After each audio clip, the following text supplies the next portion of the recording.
A paz do Senhor, meus irmãos, minhas irmãs, sejam muito bem-vindos ao nosso canal. É Tempo de Ensinar EBD, um canal exclusivo para os amantes da Escola Bíblica Dominical. Você aí do outro lado já me conhece, eu sou Adriano Ricobelo, sou presbítero da Assembleia de Deus aqui da cidade Franca, no interior de São Paulo. Também sou professor da Escola Bíblica Dominical, ministro aulas também no CAPED, que é o Centro de Aperfeiçoamento Pedagógico da Escola Dominical. E hoje estaremos estudando a revista dos adultos na lição de número 11, que tem como título A Salvação Não É Pelas Obras Humanas, ou A Salvação Não É Obra Humana. Então, vai ser estudado esse importante tema maravilhoso que vai complementar e vai nos ajudar a entender melhor essa questão que ele já vem trabalhando desde a última aula nossa e agora ele vai fazer um novo complemento sobre essa questão. Antes de nós iniciarmos o nosso vídeo, gostaria de pedir 3 coisas importantes. Primeiro, aquele like do céu abençoado que tem ajudado o nosso canal. Também deixe aí o seu comentário, isso é muito importante, e compartilhe os nossos vídeos com aquela pessoa que você conhece. Compartilhe os nossos vídeos no grupo do WhatsApp, no grupo do Facebook, enfim, nos ajude da forma que você achar interessante, tá bom? Outro ponto é que a partir do dia, dentro do nosso cronograma, nós estaremos inaugurando a nossa plataforma que se chamará Kit da Escola Dominical. Guarde esse nome. A plataforma se chamará Kit da Escola Dominical. Muito provavelmente, dentro do nosso cronograma, no dia 24 de março, nós estaremos postando a primeira aula dentro da plataforma, junto com os slides, junto com os conteúdos, ou seja, vai ser uma plataforma que vai te ajudar muito. Já deixo bem claro que de início estaremos colocando o material e o conteúdo extra da revista dos adultos, mas lá dentro da plataforma você já vai ter de forma antecipada, já no dia 24 de março, a aula dos adultos, a aula dos jovens, a aula dos pré-adolescentes e também dos juvenis. Juvenis e pré-adolescentes será ministrado pela minha esposa, a psicóloga Daniela Ricobelo. E estarei continuando ministrando a aula dos adultos e também dos jovens. Posteriormente, estaremos também agregando conteúdos extras das demais aulas, mas isso é com o tempo. Vamos ter um pouquinho de calma aí, porque é um trabalho muito extenso. O presbítero Lucas já está trabalhando, ele é o nosso desenvolvedor da plataforma. A plataforma está linda, maravilhosa, perfeita, bela. Os irmãos já devem ter visto aí alguma coisa nos stories, no Instagram, enfim, no Facebook. O negócio está ficando chique demais. E assim, nós estaremos aí trabalhando essa questão. Então, todo mundo que for todo mundo que estiver na plataforma vai receber essa aula antecipada, ou seja, no dia 24 de março já terá a primeira aula dos adultos. Só que no YouTube eu vou jogar uma semana depois, ou seja, que seria uma semana antes da aula. Então, quem estiver na plataforma recebe 2 semanas antes da aula prevista para o domingo. Então, vai ter uma vantagem muito grande, além de outros bônus que a gente vai colocar lá.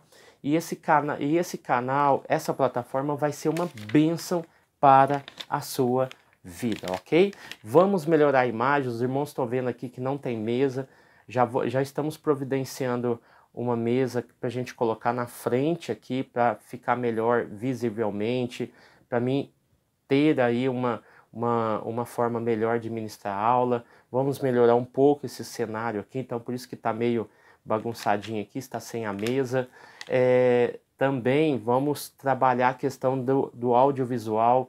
Já comprei um iPhone, essa imagem que os irmãos estão vendo não é do iPhone, vou configurar ele e nós vamos ter uma qualidade melhor de imagem e um som também. Nosso irmão presbítero Caio nos presenteou o nosso canal com um microfone sem fio e ele é duplo, ou seja, nós podemos fazer eu e minha esposa alguma coisa aqui, algum trabalho dentro da plataforma ou no próprio canal. Isso vai ser muito importante, o som vai melhorar muito, né? Os irmãos veem aqui que eu trabalho com uma lapela de R$ 20, mas nos ajudou até agora, não vou reclamar não. Tem melhorado muito, é melhor do que a captação do próprio celular, tá bom? Mas é Deus nos abençoando, Deus nos ajudando. Meus irmãos, dado o recado, vamos lá para a lição de número 11. O nosso texto áureo vai dizer o seguinte, eu já vou ler na NTLH, Nova Tradução da Linguagem hoje. Tito capítulo 3, versículo 5. Olha o que o texto diz e eu vou dividir ele dentro da minha fala. Ele nos salvou porque teve compaixão de nós. Esse é o primeiro ponto. Ele nos salvou não por causa do mérito, mas porque ele teve compaixão de nós. E não porque nós tivéssemos feito alguma coisa boa. Então não está atrelado àquilo que eu fiz, não está atrelado àquilo que eu estou fazendo. Não. E não porque tivemos feito alguma coisa boa. Ele nos salvou por meio do Espírito Santo que nos lavou. Primeiro ponto, ele diz da compaixão de Deus em prol da raça humana, e depois ele diz que o ponto crucial é que o Espírito Santo nos lavou. Aí ele termina o versículo 5 dizendo o seguinte, fazendo com que nascêssemos de novo, dando uma nova vida. Essa compaixão que através do Espírito Santo nos lavou e que não tem nada a ver com aquilo que a gente faz ou fez no passado ou está fazendo no presente e que o Espírito Santo operou, agora o autor está dizendo que por causa da compaixão e por causa da limpeza que o Espírito Santo fez em nós, nós temos uma nova vida em Cristo. Então esse texto é maravilhoso, é espetacular e mostra o trabalhar de Deus. A verdade prática, a salvação é um ato. Ato de quem? Um ato humano? Não. A salvação é um ato da graça soberana de Deus. Pelo mérito. O mérito de quem? Meu? Eu que fiz? Eu mereço? Não. Mérito de Jesus Cristo. E não vem das obras humanas. Então o autor deixou bem claro aqui já na verdade prática, fazendo um contraponto com o texto áureo. A nossa leitura bíblica em classe será exclusivamente Efésios capítulo 2, versículo 1 ao versículo 10. Então não precisa de você ficar viajando dentro da Bíblia Sagrada, não. Trabalhe Efésios capítulo 2, que você vai perceber que você tem uma joia rara aqui a ser lapidada, tá bom? Dentro do nosso plano de aula, o autor deixa bem claro, nós vamos falar sobre a salvação e reafirmaremos a afirmação bíblica da salvação pela graça mediante a fé em Cristo. Essa é a base da nossa estrutura salvífica, tá bom? Somos salvos pela graça, pela fé em Cristo Jesus. Vamos lá, dentro da nossa introdução, o apóstolo Paulo mostra nessa leitura bíblica em classe o contraste entre o estado espiritual de miséria humana ao qual nós estávamos nessa condição, em contraponto ou em contrapartida com a restauração e a comunhão com Deus. Então eu tenho dois lados da moeda. Primeiramente, o lado espiritual humano que estava jogado na miséria, e agora a restauração. E aqui o autor vai falar que não há nenhuma possibilidade da pessoa conseguir a sua salvação pelos méritos próprios. E até mesmo desejar a salvação. Olha o que o autor está dizendo que é uma verdade, nós já viemos falando aí desde a última aula. Nós estamos propensos sempre a falar não. E não estamos propensos a falar sim. Ok? Então, a salvação pela graça é justamente isso. Nós somos livres, não lembra do termo que nós usamos na outra aula? Nós somos livres para falar não, mas não estamos livres para falar sim. É isso que é a graça de Deus. E até mesmo de desejar a salvação ou sentir a necessidade de Deus. E o autor trabalha. Por isso que há uma intervenção divina por meio do Espírito Santo. O tópico de número 1 vai falar sobre a salvação, sobre a graça de Deus. Subtópico 1 vai dizer a descrição do estado espiritual humano. Então nós vamos trabalhar do versículo 1 até o versículo de número 3.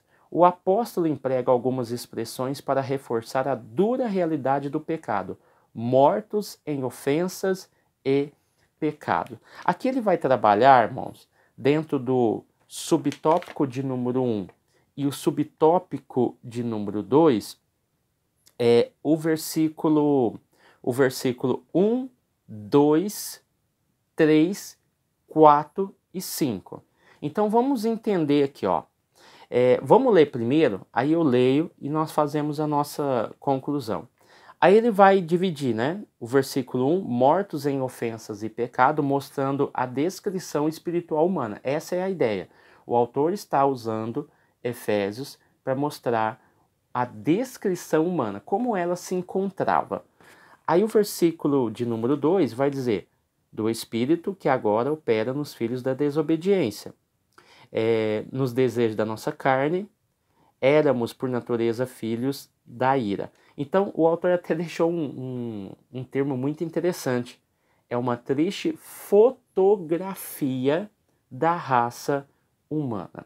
Já que ele abordou até o versículo 3, aqui dentro do subtópico de número 1, e o subtópico 2 ele vai tratar o 4 e o 5, que é uma divisão natural do capítulo, vamos entender aqui, ó.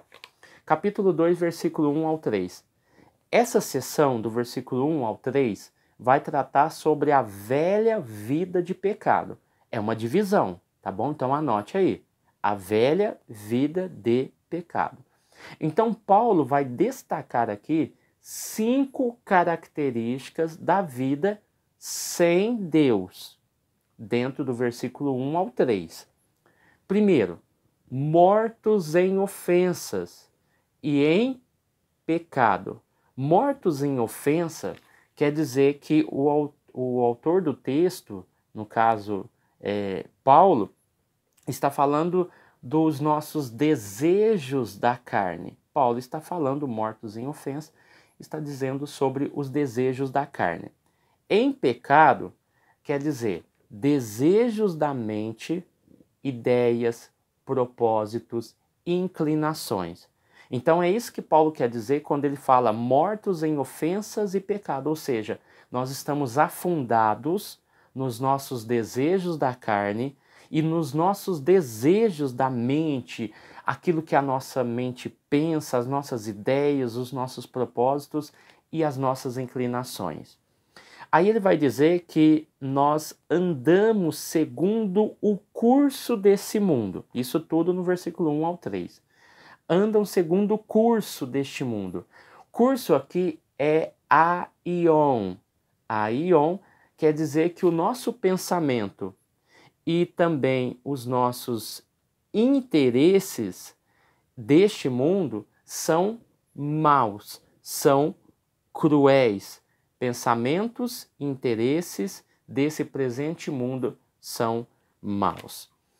O outro ponto que o autor trata aqui é andam segundo o príncipe das potestades do ar. Já que nós estamos mortos em ofensa e em pecado e seguindo o curso desse mundo, a quem nós estamos seguindo? Justamente o príncipe das potestades do ar. Tanto é que em 2 Coríntios 4:4, o autor, Paulo, vai falar que ele é o Deus minúsculo, o Deus deste século. E é ele que as pessoas estão seguindo.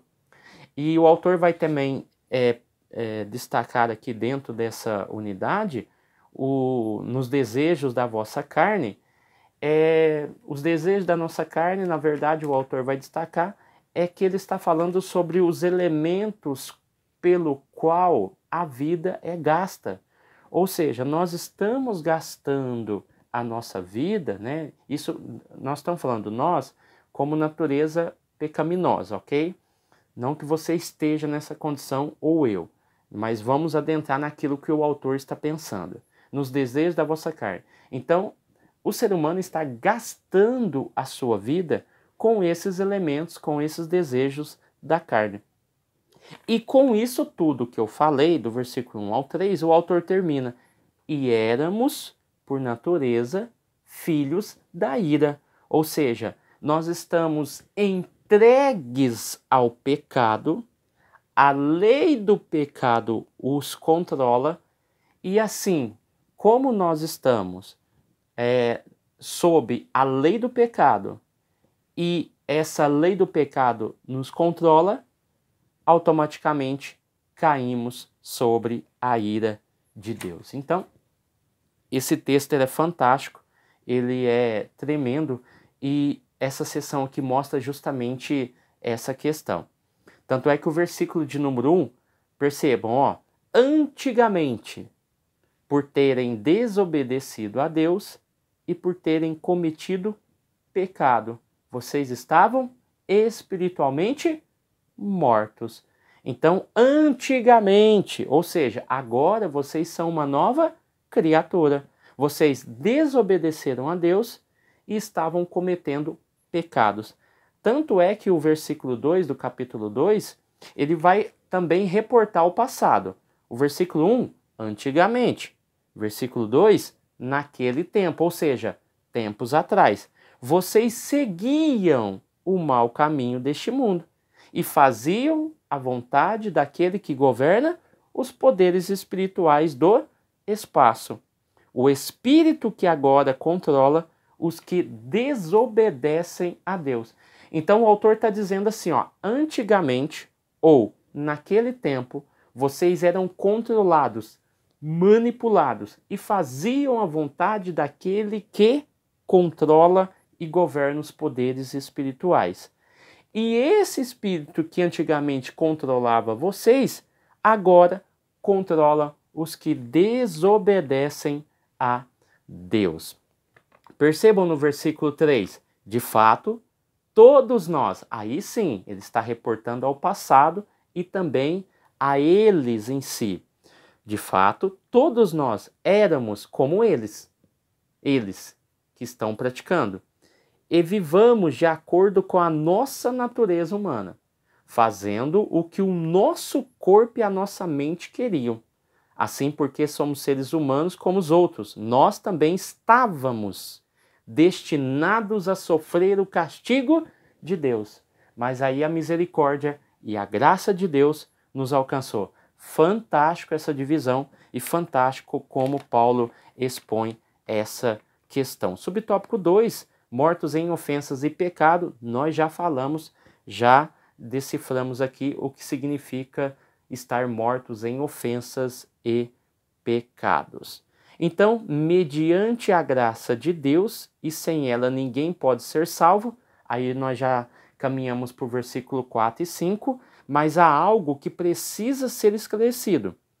As expressões mortos em ofensas e pecados e mortos em não deve ser entendida literalmente por se tratar de uma metáfora, uma das figuras de linguagem para descrever o estado da queda espiritual. Sim, é uma metáfora. Estávamos mortos em ofensas e pecado. É óbvio que, como se trata de uma metáfora, eles não estavam mortos de maneira física, mas de maneira metafórica. Mas essa metáfora traz esses significados que eu acabei de mencionar, ok? Então vamos lá. Aqui vamos entender, ó.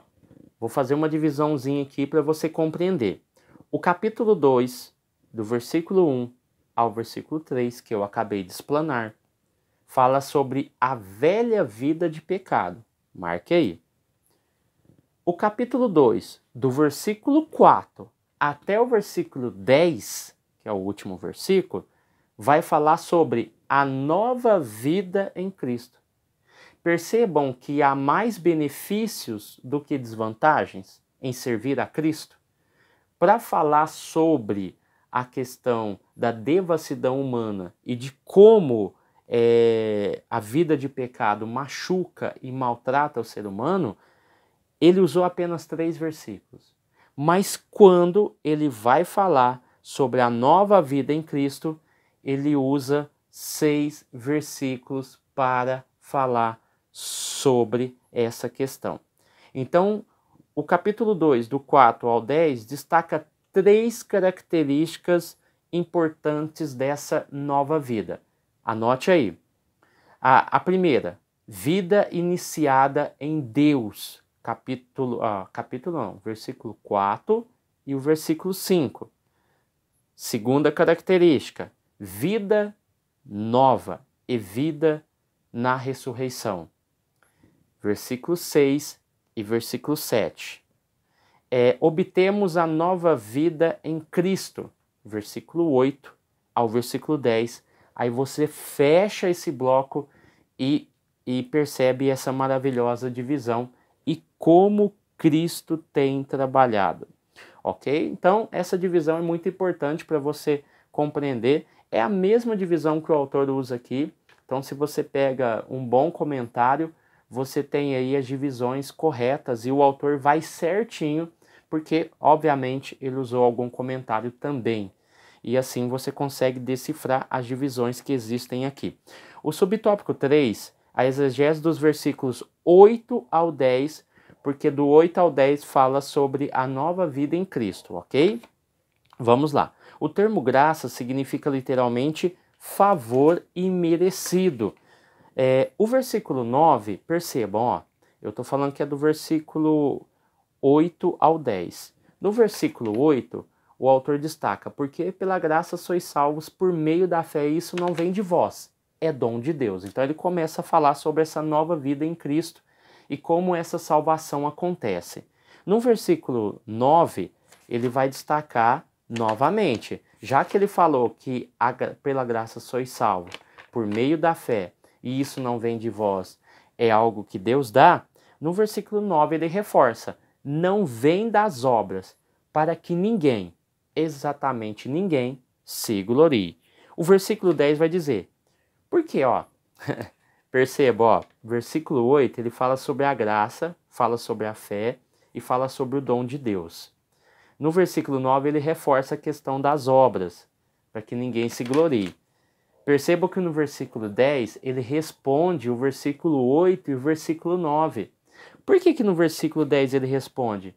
Porque ele diz assim, ó, porque somos feitura sua. Porque somos criatura sua, criados em Cristo Jesus para as boas obras. Aí ele responde, somente com essas frases, um monte de coisas que ele já havia falado desde o versículo 1. Principalmente do versículo 1 ao versículo 3, que fala sobre as obras da carne aqui. Por que obras da carne? Porque tudo aquilo, ó, percebam, versículo 2, em que no outro tempo andaste.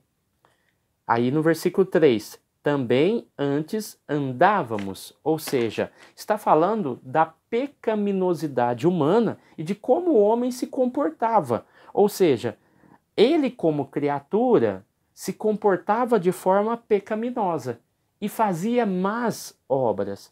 Aqui não. O versículo 10 está dizendo o seguinte, olha, vocês foram criados para fazerem boas obras. Mas que boas obras são essas, irmão Adriano? Como é que eu vou saber o que é bom e o que é ruim?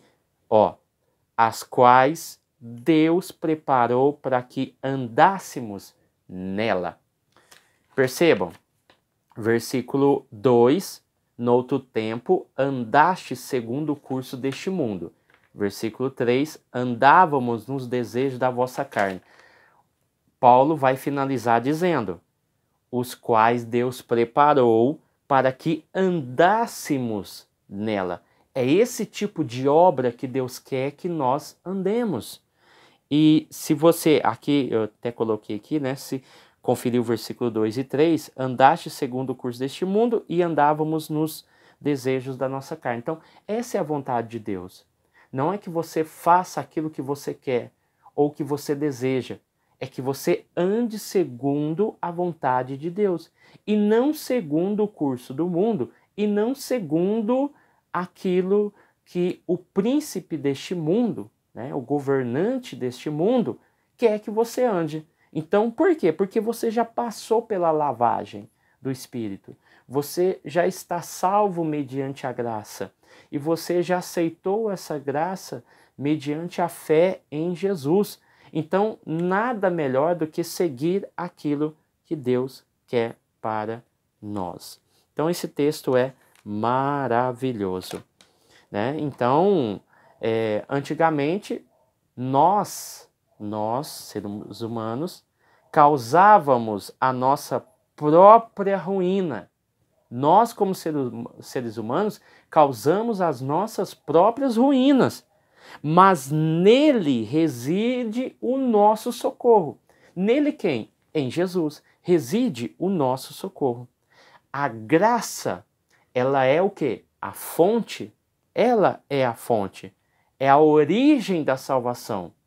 E a fé é o instrumento pela qual a graça nos alcança.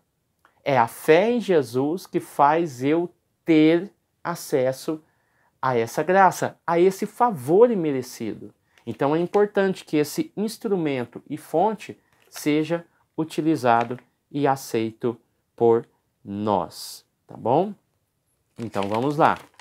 Entendido isso, tópico 2. Soteriologias inadequadas da antiguidade. Aqui o autor vai falar que o primeiro deles é a doutrina da reencarnação. Nós não acreditamos na reencarnação. Quando nós falamos de Jesus, nós falamos encarnação do verbo e não reencarnação do verbo. E o autor citou aqui hinduísmo, budismo, jainismo e sikhismo. Sikhismo, né? Vamos falar sikhismo. Percebam que todos, eu fiz questão de analisar todos e você tem aí uma similaridade. Por quê? O hinduísmo acredita na reencarnação, que é conhecido como samsara ou transmigração. A alma no hinduísmo é conhecido como Atma, é imortal e passa por um ciclo de nascimentos e morte até alcançar a libertação final, que é o moksha. A reencarnação é determinada pelo karma. O que é o karma? É as ações realizadas na vida anterior que determina como será essa nova vida. Ok? Então isso é o hinduísmo, é o básico do hinduísmo. O budismo é quase igual, porque o karma são as ações, tá bom, da outra vida. O samsara é o ciclo de nascimento e morte. A anatta é a consciência ou a mente, que é reencarnada em um novo corpo após a morte. E o budismo trata a questão do nirvana. Não é a banda de rock do Nirvana, não, irmão. É a libertação final do ciclo de reencarnação. O jainismo também trabalha com a mesma base. Eles têm o karma, que é as ações da outra vida, o samsara, que é o ciclo de nascimento e morte, só que a alma, eles têm um outro nome, eles chamam de jiva, com um J, né? Jiva, que é a alma imortal. E o moksha, né? Que também é trabalhado no hinduísmo. Então percebam que a alma é tratada com outros nomes, mas o ciclo, a forma de entender a reencarnação é a mesma. E o sikhismo fala sobre que a reencarnação, como a reencarnação aqui eles tratam como samsara, tanto no hinduísmo, budismo e jainismo, aqui eles trabalham como Purnarjana.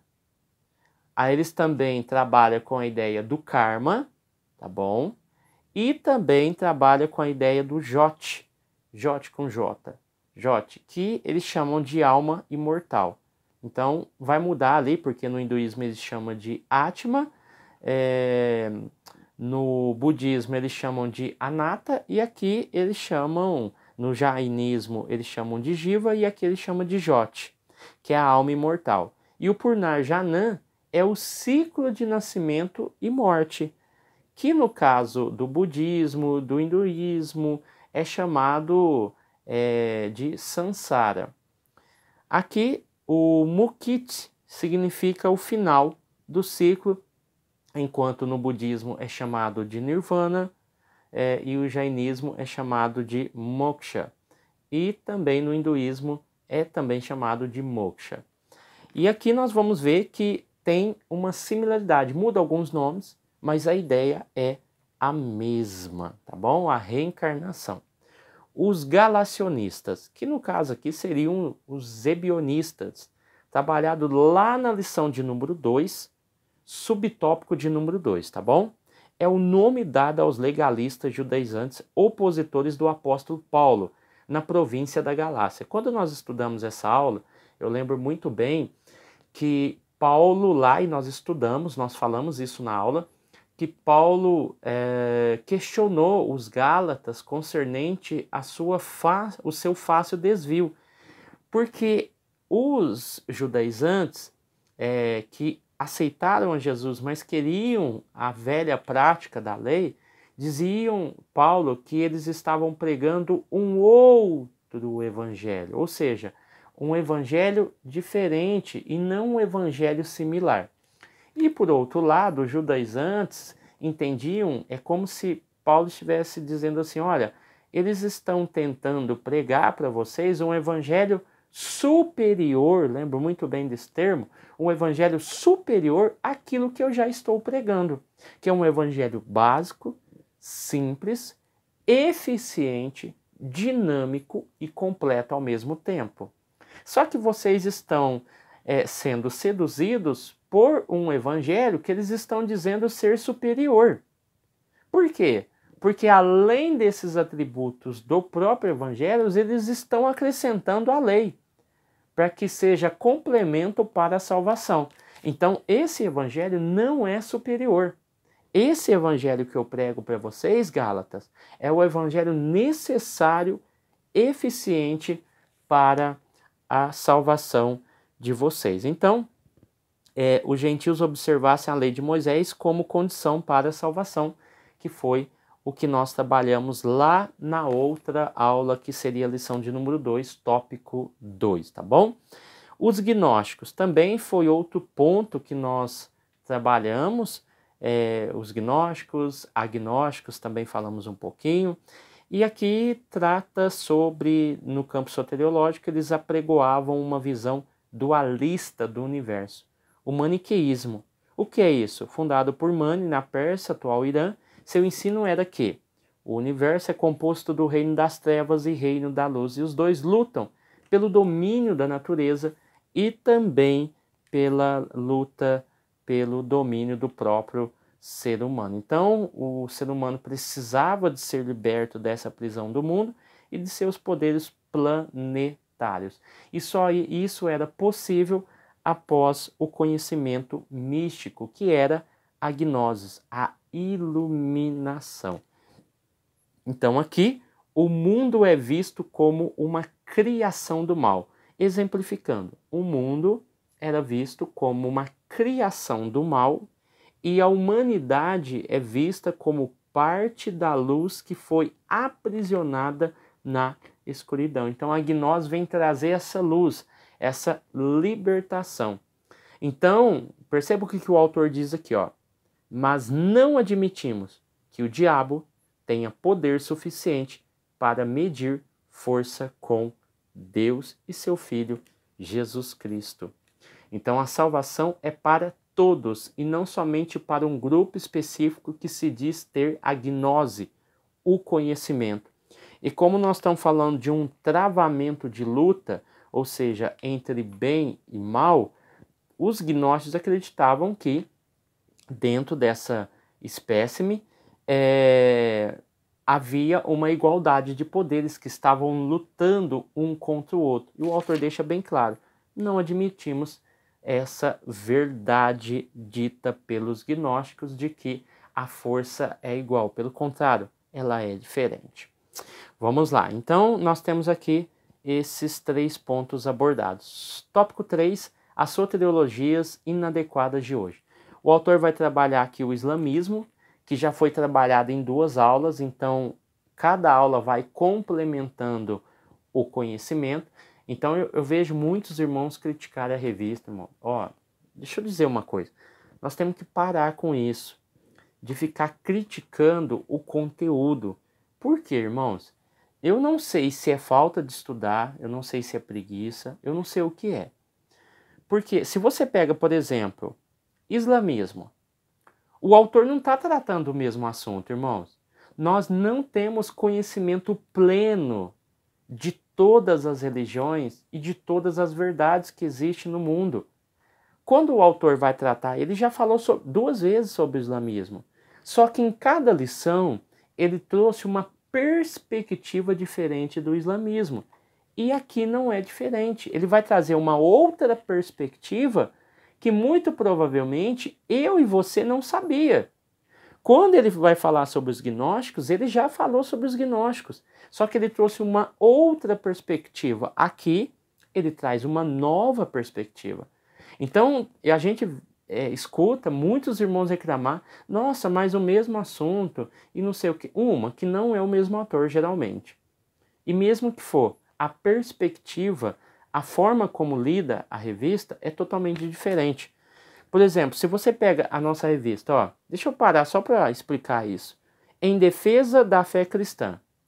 Percebam, analisem que o ponto central não é a cristologia, quando nós falamos sobre Cristo.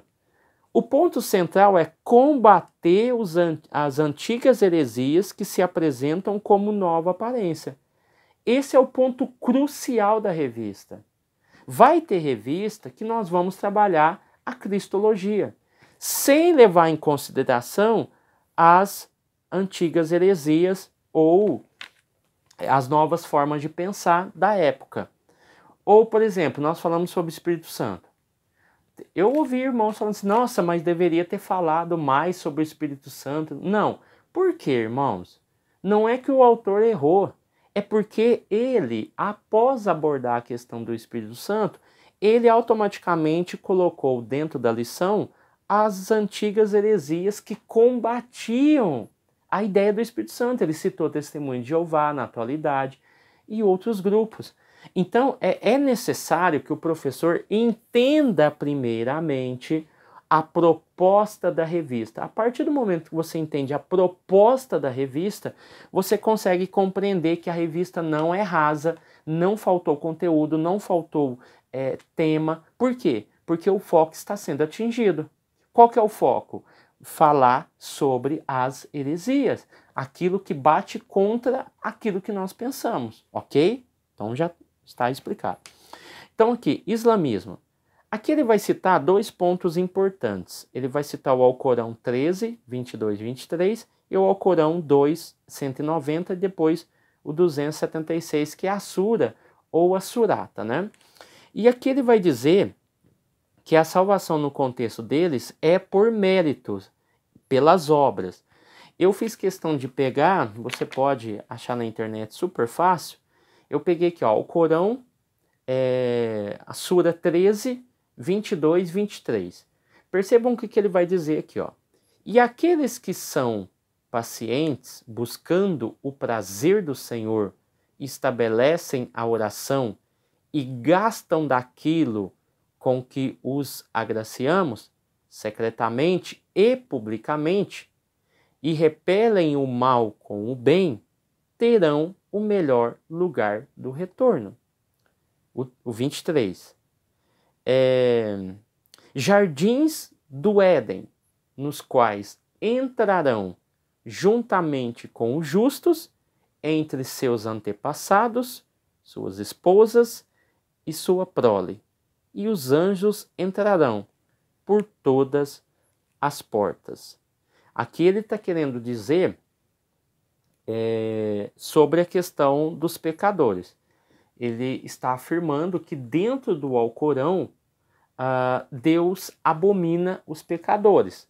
É uma visão totalmente diferente da nossa bíblica, que diz que Deus ama os pecadores, mas abomina o pecado.